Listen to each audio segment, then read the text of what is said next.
Hello, everybody. Hope that you're doing well. Thank you for joining me again this week. So, just to kind of recap what we'd gone over this week in class. We finished wrapped up the last chapter, or we'll wrap up the last chapter and then start on the next chapter, and hopefully we'll get through that, and then we'll have the lungs and the thorax coming up, followed by mechanics of ventilation. So that'll be pretty good. But I thought we would kind of wrap up and go over a little bit more about the heart and blood flow. So remember, the heart is a pump, and its job is to keep blood moving in a forward direction. And essentially, like we had said in the previous recording, blood flow is going to go from right to left. So we're going to start on the right side of the heart. Right side of the heart is going to feed blood to the pulmonary circuit or pulmonary circulation, while the left side of the heart is going to pump blood to the systemic circulation or out to the body. So right heart pumps blood to the lungs, left heart pumps blood out to the body.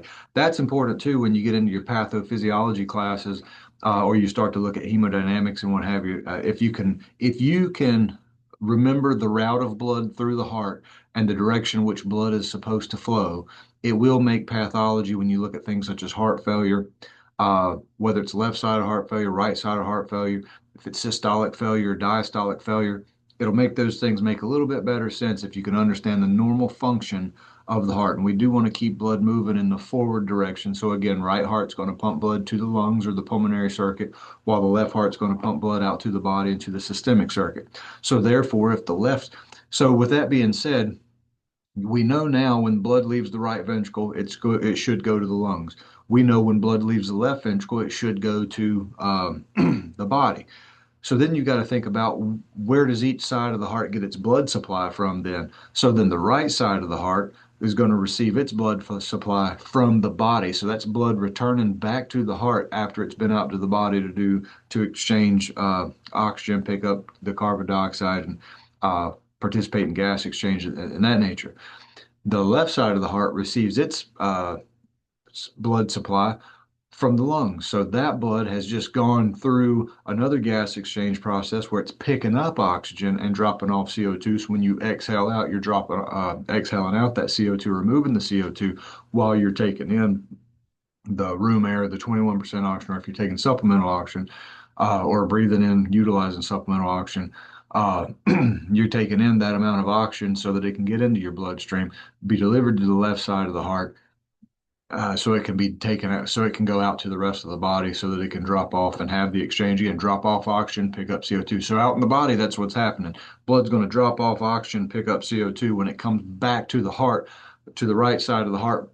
And once it gets to the lungs, it's going to drop off CO2 and pick up oxygen. So that's what we're going to want to make sure that we remember. So therefore, if for whatever reason the left side of the heart were to ever to fail to move blood forward out to the body like it's supposed to, well, because blood is constantly circulating around within the body, if the blood is unable to pump out effectively what's being returned to it, then that blood is essentially going to back up or dam up, if you will. So if you have left ventricular failure, you can start to look at congestion in the pulmonary vascular system, whether it be pulmonary edema or what have you, the clinical manifestations are going to look at that.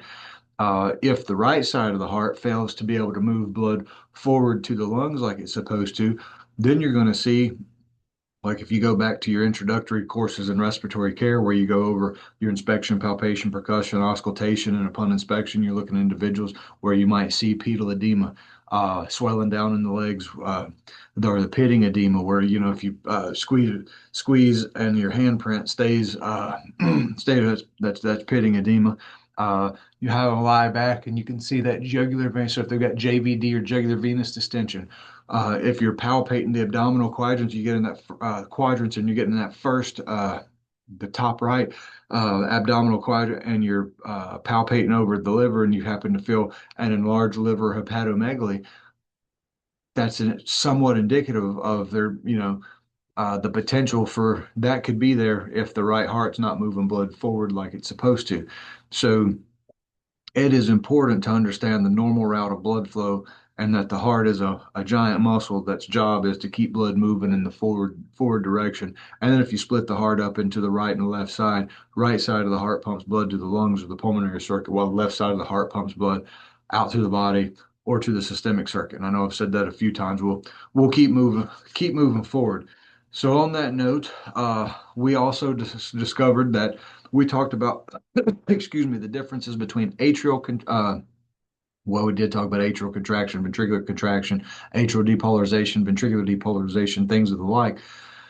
Remember, we talked about the electrical event that has to precede the mechanical event. So you get an electrical event followed by a mechanical event. And I think I even alluded to the fact that, uh, you know, just ultimately, if you get down to it, just because the atria or the ventricles depolarize, that doesn't necessarily mean that they're going to contract. We hope that it results in contraction. So if you happen to look at this Lewis or Wiggers diagram that we see on the screen, you can see that you've got an ECG. That is a measurement of electrical activity. Then you've got heart sounds that can show up here, but everything else that you're seeing, those waveforms do not, those waveforms are not present if there's not a mechanical event that occurs. So just to kind of stress over what I'm talking about, we said that looking at the ECG, the P wave is electrical.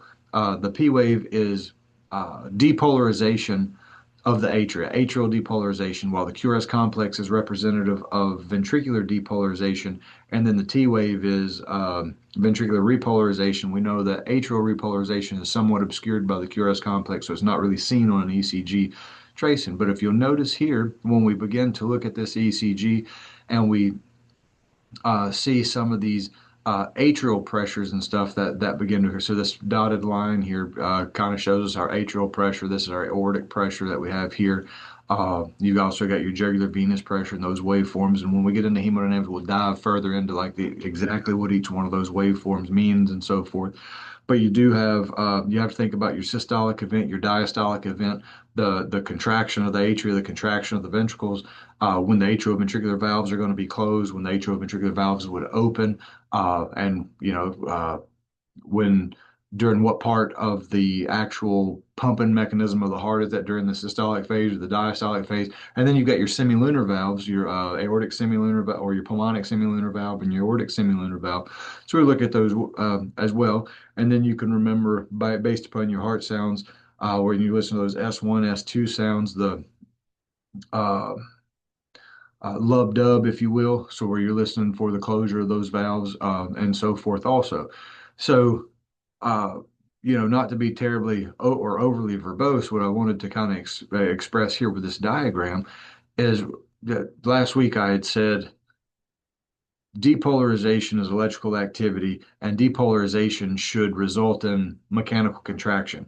But depolarization and contraction are not synonymous terms, and we can show that right here. So, for instance, if you look at this P wave is atrial depolarization. So the atria depolarized. So if you go directly up from that, you'll notice that there's not really anything on. So shortly thereafter, the atria finished depolarizing. What do we have right here as far as our we get a little rise in our atrial pressure. That's the beginning of the atrial contraction that's beginning to occur. So electrical activity in this case for the atria did precede the mechanical activity that would occur, or the contractual event that occurs. So if you look at your QRS complex, that's ventricular depolarization, electrical activity.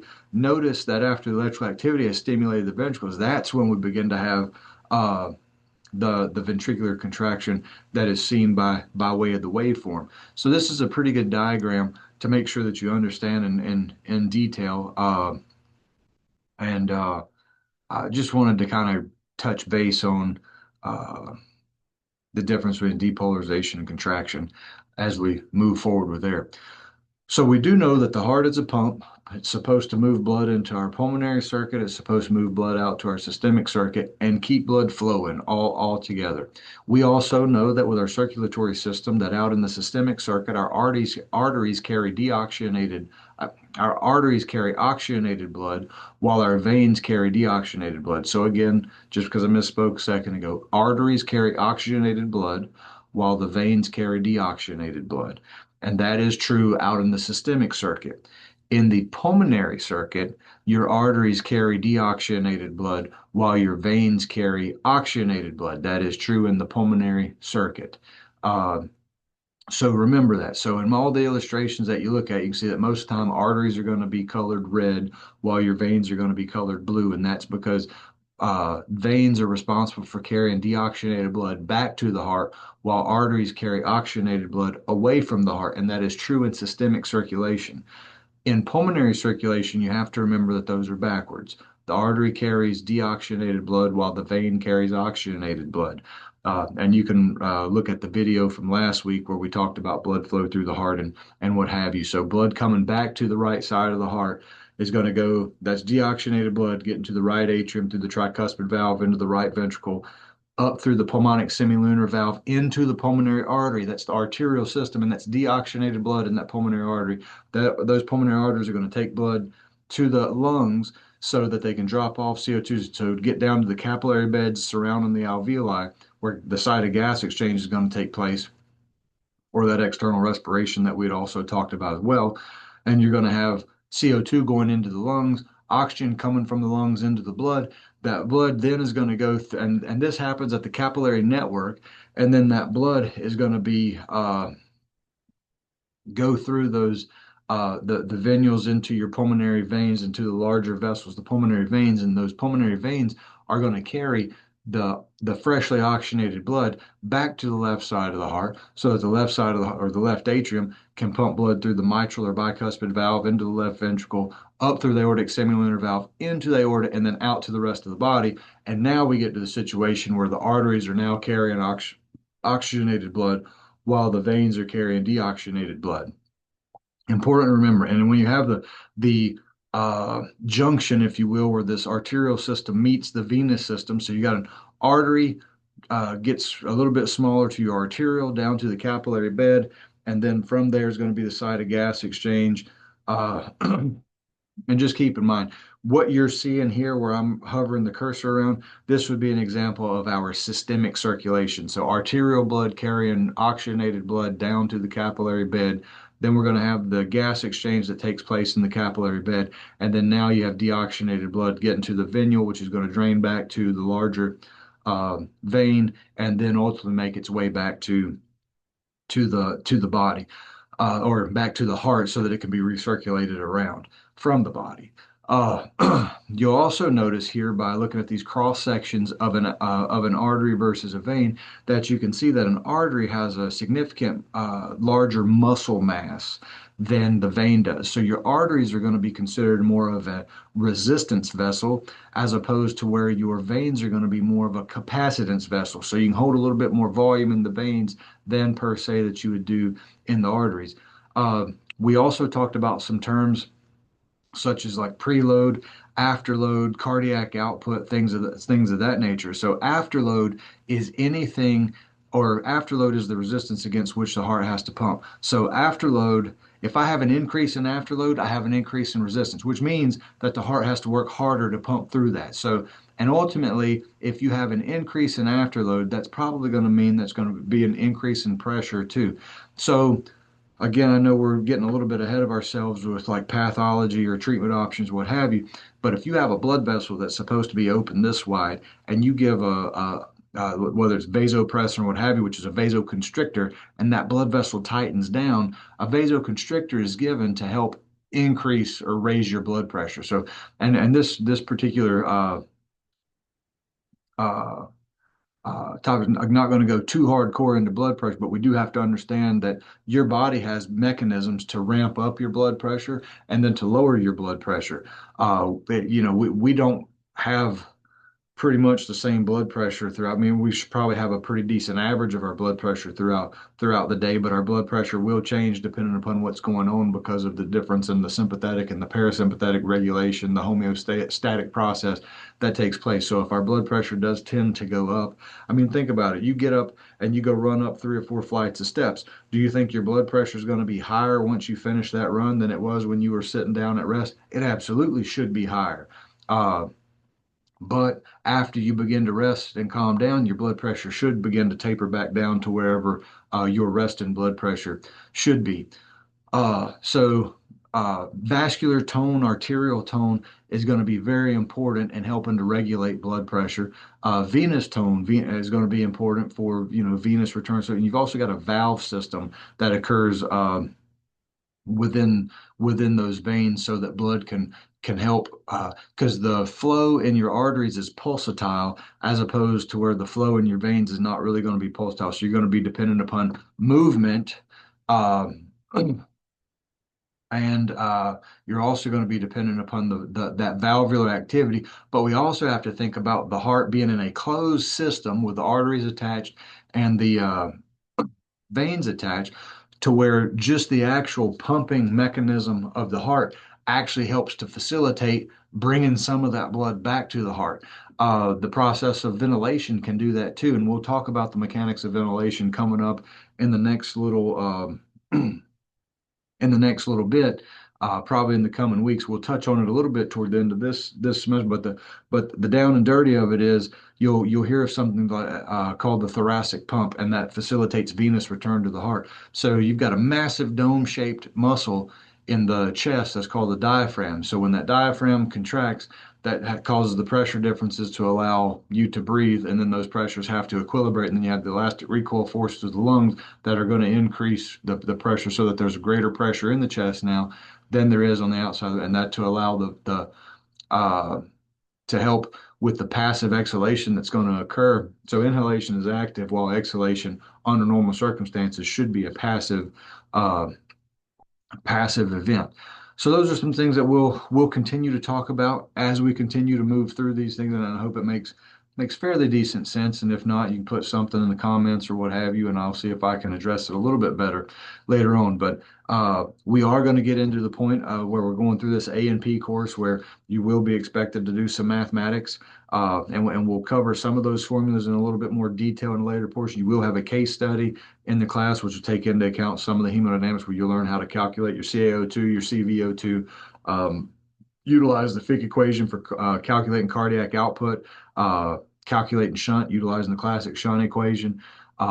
You'll calculate SVR, PVR, or systemic vascular resistance, pulmonary vascular resistance. You'll learn how to calculate the mean arterial pressure, which we're already touching on that just a little bit. Pulse pressure, probably one of the easier formulas to remember at all. That's just basically your systolic pressure minus your diastolic pressure. So if I were to have a blood pressure of, say, 120 millimeters mercury over 80 millimeters of mercury, subtract 80 from 120, my pulse pressure in that case is 40 millimeters of mercury. So you look at a mean arterial pressure, that's the average pressure throughout the blood pressure system. It is important to note that you do have a systemic blood pressure and a pulmonary blood pressure. Now, to get that pulmonary blood pressure, we would have to put in a pulmonary artery catheter, or a balloon tip flow directed catheter is what the MBRC might call it. As opposed to being the Swan-Ganz catheter, which is a proprietary name. So I doubt you'll see that verbiage on the board exam when you take that, but you may see PAC or pulmonary artery catheter, or you could see balloon tip flow directed catheter. So we would look at that, and you'd have to be able to get that to get your pulmonary artery pressure. And with your pulmonary blood pressure, you'll still have a systolic and diastolic pressure there as well. So systemic vascular resistance is the resistance at which the left ventricle essentially is pumping against. The pulmonary vascular resistance is so systemic vascular resistance is indicative of left ventricular afterload. The pulmonary vascular resistance is going to be indicative of right ventricular afterload. And it's important to understand afterload is the resistance against which the heart has to pump. You can have right atrial afterload, right ventricular afterload. For instance, if you think about those valves, if those valves become hard and stiff or stenotic, like if I got a stenotic tricuspid valve, then that's going to basically increase the afterload of the right atrium with that blood passing through that stenotic valve into the right ventricle. So, but ultimately, when you hear about afterload and so forth, a lot of individuals are going to be in reference to the left side of the heart. And it's important to remember that, but remember it is applicable to all areas of the heart. Uh, so do that. We also have cardiac output. Cardiac output is the total volume of blood that your heart circulates through your body within 1 minute at a time. So that's going to be important to remember too. Generically, if you're going to calculate that, it's heart rate times stroke volume. And it makes sense that if your stroke volume were to go down in order for your body to maintain the appropriate cardiac output, if you understand basic algebraic functions or what have you. So if stroke volume were to go down, then heart rate would have to go up. And that's where you're going to see some of these compensatory mechanisms where like tachycardia or a bump in heart rate may come about. Preload the volume of blood that makes it back to the heart before the next contractual event or for the next mechanical event that would occur. Afterload, we've already talked about, covered that as far as resistance. And then compliance, we look at how compliant the blood vessels can be. And I tend to try to simplify compliance. And there's math involved with compliance too, especially when we start talking about lung compliance, whether we're getting into dynamic or static compliance. But compliance, I try to simplify generic as it's the ability to receive volume. So if we're talking about lung compliance, if the lungs are compliant, they have the ability to receive volume. If they have low compliance or poor compliance, they cannot receive a lot of volume. And we tend to see poor compliance with, if you're looking at pathology, we tend to look at our disease processes as an obstructive disorder or a restrictive disorder. If you've got really poor low lung compliance, that tends to fall more in the long lines of your restrictive disorders. And although this isn't a pathology presentation per se, one way that I like to tell individuals to try to mimic some of these. So if you wanted to know what it was like to breathe like a patient that has COPD, emphysema, or even an asthma exacerbation, because of the obstructive nature of that disease, the inability to get uh, the inability to get the air out, if you will, because of the obstruction to expiratory flow. If you take a breath in and let just a little bit out, and then try to continue to take more breath in on that. So fill your lungs as full as they go, let just a little bit out, try to take another breath, like a little bit. Breath. That's how individuals with COPD and asthma exacerbation breathe. So when we talk about compliance, their lungs have received a lot of volume, but the actual amount of volume that they're moving in and out of their lungs is probably going to be a little bit small because they're going to feel like they can't breathe. And then because of those obstructions to expiratory flow, and they're hyperinflated at this point. And if you got someone that is a chronic obstructive pulmonary disease, COPD patient, you'll notice that increase in AP diameter or the barrel chest that takes place. That's because there's so much air trapped in their chest that it does change the overall configuration of their chest and the overall width of that. But again, I don't want to talk too much about pathology. I know you've got a different class for that, and I can cover some of that a little bit later too, because I'm trying to keep this relatively short and sweet for you all. And I've got about 6 or 7 more slides to get through, so that I hopefully don't lose anybody's attention as we're going through it. But compliance, the ability to receive volume. And then on the flip end of that, so that's how you would mimic a COPD individual.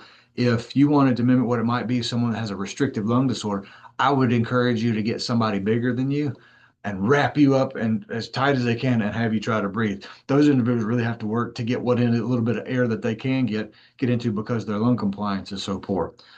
So we had mentioned a little bit ago that that our body has mechanisms to regulate our blood pressure, so to speak.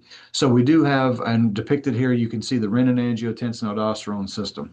The renin-angiotensin-aldosterone system tends to respond to low blood pressure. So if you have a situation with low blood pressure, the body says, hey, we have to increase our blood pressure. So then this renin-angiotensin-aldosterone system pretty much tends to get activated, so to speak. So you do have renin that gets released from the kidneys, and then this renin is going to become angiotensin 1. As your blood flows through the lungs, it's going to encounter the angiotensin converting enzyme, and that angiotensin 1 becomes angiotensin 2. And angiotensin 2 is a very potent vasoconstrictor. It's going to cause those blood vessels to tighten down. So if we go back and utilize the terminology that we talked about a little bit earlier, afterload, that increases the afterload of the heart, but it is also going to increase blood pressure. So vasoconstriction should cause blood pressure to go up, as opposed to where vasodilation, if you open the blood vessel up, it's going to cause blood pressure to go down. So this system, the angiotensin 2, will really cause vasoconstriction and cause blood pressure to go up. But it also triggers aldosterone, an antidiuretic hormone. So aldosterone is going to play a role with some of the sodium and water reabsorption that occurs. And remember, water tends to follow salt.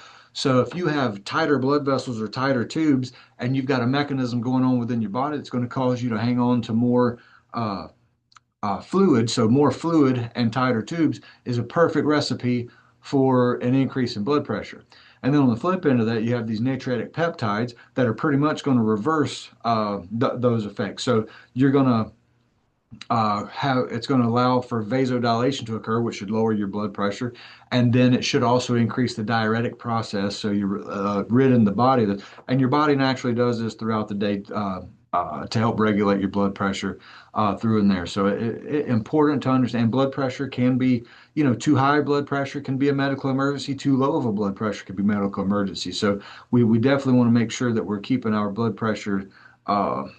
And our patient's blood pressure within an appropriate range. Because if you think about that system, high blood pressure is not only bad for the heart, but it can be bad for the eyes. It can be bad for the kidneys because that can limit blood flow to those organs, and all of our organs utilize oxygen.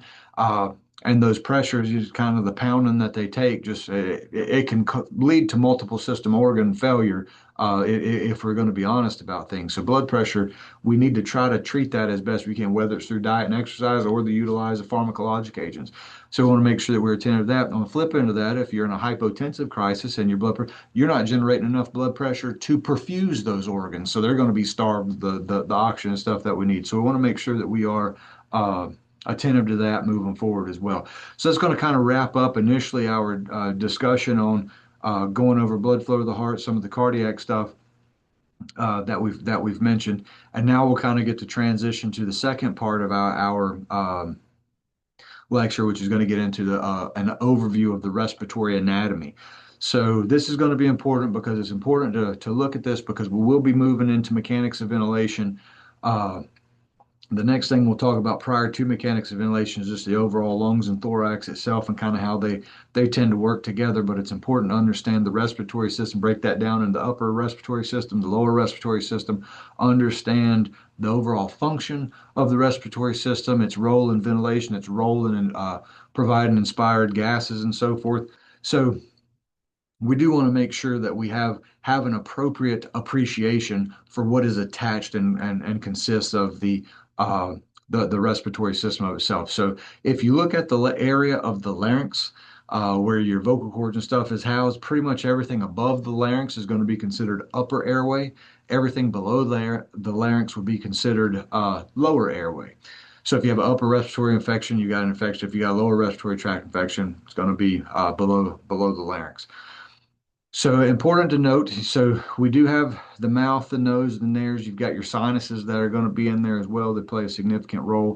You've got your soft palate, hard palate, the uvula that hangs down. Those will be some things that we want to look for if we're doing an endotracheal intubation, some anatomical landmarks. Then you come down, and probably not depicted greatly in this picture would be the epiglottis that's covering the going to sit toward the base of the tongue, and then you've got a vallecula. We'll try to find when we do our intubation. I've got a video on intubation. You can look that up if you like, where we go over that airway. We see the vocal cords, the true folds, the arytenoid cartilage. They're not depicted fantastically here, but it is important to note that once we get past that glottic opening, we get down to the area of the trachea. So you do have your thyroid cartilage too that covers that. So you want to make sure, if you've ever feel the hard thyroid cartilages and so forth that are there. You've also got the cricoid cartilage that can be that is there. If you've heard the term individuals have an Adam's apple, or that everybody has an Adam's apple. It just tends to be a bit more prominent in men. The trachea is the main windpipe, if you will, that conduit of air that gets air down to the lungs. It does bifurcate, so you'll notice this splitting here. That area of bifurcation is referred to as the carina, and then you've got these segments of bronchi that are going to come off, and then you've got dichotomy. Dichotomy just means they branch and split, and they continue to do that all the way down to there, the terminal bronchioles. So you have your trachea. It splits into your right and your left main stem bronchus. So the right side of this patient's over here, the left side of this patient's here. It splits into the right main stem bronchus, the left main stem bronchus, and you'll notice how the angle on this is a little more steep, if you will, than this angle. So if you were to aspirate something, or you were to stick an endotracheal tube down someone's trachea too far, that is likely going to slip to the right main stem more than it would the left. Doesn't mean you can intubate or have something go to the left main stem, but chances are 9 times out of 10 or 9 point, I'm not going to throw statistics at you, but more often than not, it's going to go right main stem as opposed to left main stem just because of the change in the shift in anatomy. So also notice that you've got three lobes in the right lung. You've got two lobes in the left lung. So you've got your right upper lobe, your right middle lobe, your right lower lobe. You've got the left upper lobe and the left lower lobe on the left side. You've also got the cardiac notch, so the heart sits in there. We mentioned this where the airways and the blood vessels are going to enter into the heart. That's going to be referred to as the hilum or the hilar region that we look at. And I told you about a big dome-shaped muscle that sits underneath uh, the lungs, and that facilitates breathing. So that's innervated by the phrenic nerve. It'll contract, and that allows the pressure change. And we'll go over the mechanics of ventilation in a different video. But again, trying not to be terribly or overly verbose here. Uh, the when we take the air in your mouth and nose, your nose plays a significant role in humidifying the gases that we have. You've got your isothermic saturation boundary that we've got to be aware of as well. So we want our the air that we breathe in to be warm to 100% uh, relative humidity and warm to body temperature, 37 degrees Celsius or 986 degrees Fahrenheit. So if you were to breathe in more dry gas or you breathe in through your mouth, that could be problematic because your nose is very, very good at adding that moisture content or the humidity content and the heat that we need there. But it does, just breathing through your mouth would dry that out. It would move that isothermal saturation boundary a little bit deeper, and it would make you more susceptible to drying out the secretions in the airway. So if we intubate somebody, we place that, we do bypass the nose. So you need to make sure that you put on an artificial nose or a heat and moisture exchanger, HME, or at least add an active humidification device where you might have a heated wire circuit if you're utilizing that. I know we've not got to mechanical ventilation. We're just getting into the meat of stuff, but it is important nonetheless to be able to see that. So it is important for us to maintain adequate humidification of our respiratory secretions. Here you can see a mucus cast that was pulled out uh, of a pediatric patient. So they had breathed a dry gas source for an extended amount of time, and this cast had developed. And you can see it takes on the shape of their tracheobronchial tree, which is quite impressive to say the least. If you do a Google search, you can find some clots and stuff that tend to look at that as well. Humidity is going to also help keep our mucociliary escalator working well. So you've got that ciliated columnar epithelium throughout uh, the trachea, and these cilia, these hair-like structures that tend to beat back and forth, and you have a gel and a sol layer. So if you're looking at the gel layer, it would almost be like that sticky flypaper stuff if you've ever had any of those up. So that tends to take, so if you breathe in anything that's foreign particles, you can expel that because these cilia move back and forth in a rhythmic fashion in the sol layer, and ultimately they move to kind of help. So if I had trash develop here, trash, and these things are moving in this direction, then that should hopefully help send all that stuff back up to the central airway so that I can cough and expectorate or cough that out and get it out of the lungs.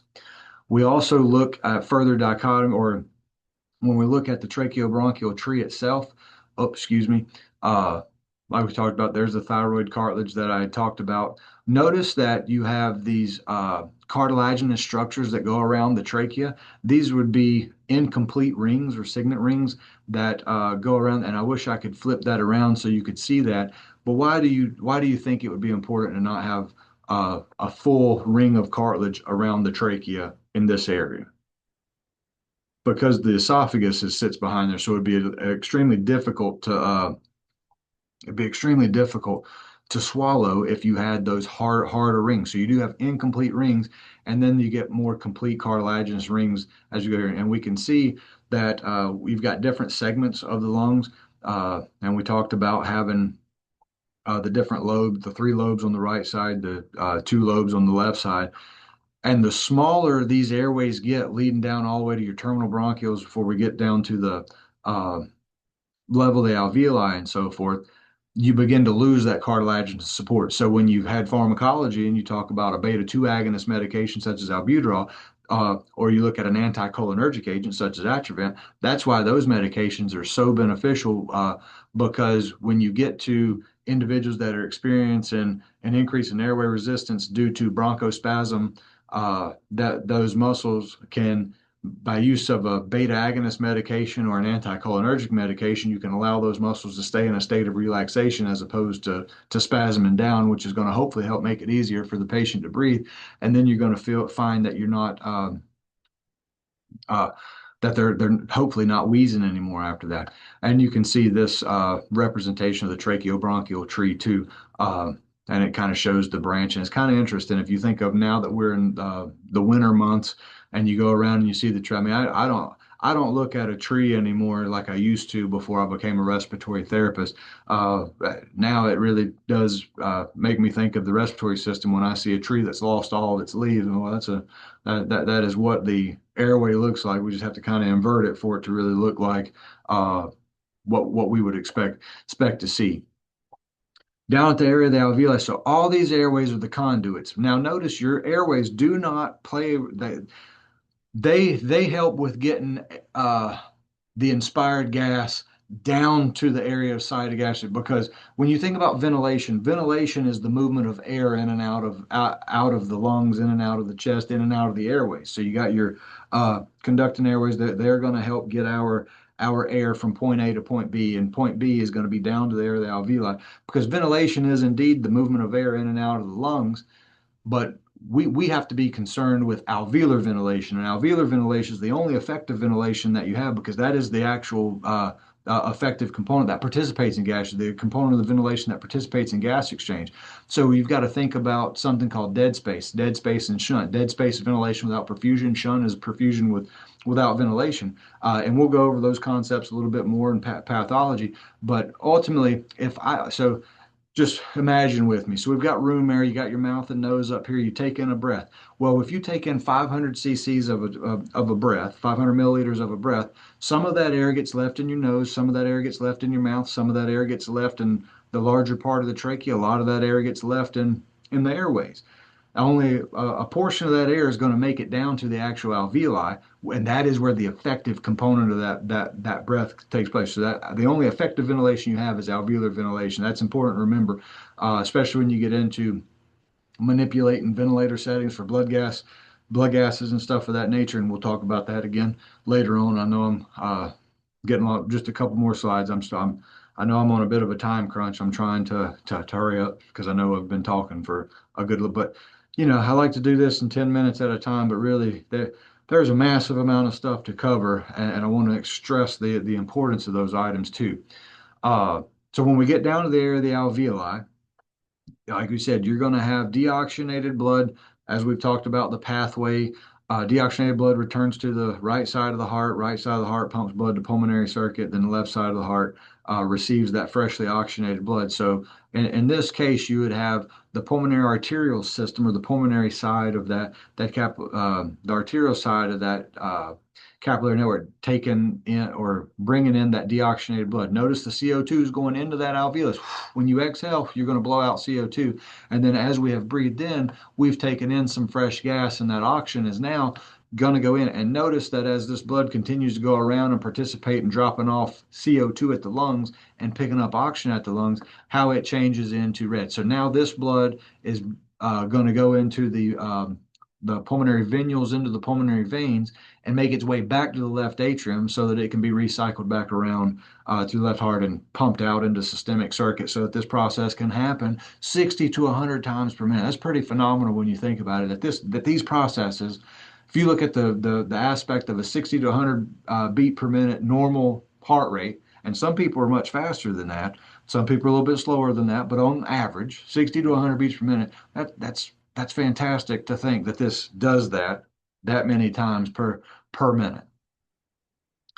So leading into our next little segment, and I'll try to be brief here because we'll pick up more on this in the future. But we talk about compliance and resistance of the airways. So Compliance, the ability to receive volume. Resistance is going to be what kind of impedes the airflow in and out. And with the resistance, when we look at the airway, you can have bronchoconstriction. So we understand that bronchoconstriction is the narrowing of the inner diameter of that airway, but it really occurs by three different types of mechanisms. You can have bronchospasm, which is where the muscle squeezes down. You can have secretions where you got not really depicted very well here, but if you were to have secretions and stuff in the airway, it reduces that inner lumen of that or the inner diameter of that airway. And then what you can see here, which you might see with a patient with asthma, is the inflammation of that bronchial wall. And you can see how, because it's now inflamed, you have a much smaller radius to where, when we remember, we'll talk about Poissier's law too. And we'll talk about uh, airway resistance, or you'll see it abbreviated as RAW. We have an increase in airway resistance, and when we talk about bronchoconstriction, it can occur by those three different mechanisms: bronchospasm, secretions, and the uh, mucosal edema, or what have you, that can occur. And compliance, again, the ability to receive volume. We also talk about elasticity when we get into the lung parenchyma. So, and we'll talk about that in the next video. I know I'm over time. Thank you all for your time and attention. Let me know if you've got questions. Let me know if it's helpful. And if so, I'll keep on keeping on. But if you're getting all you need in class, then by all means, let me know that too. Hope you all have a good weekend. Thank you.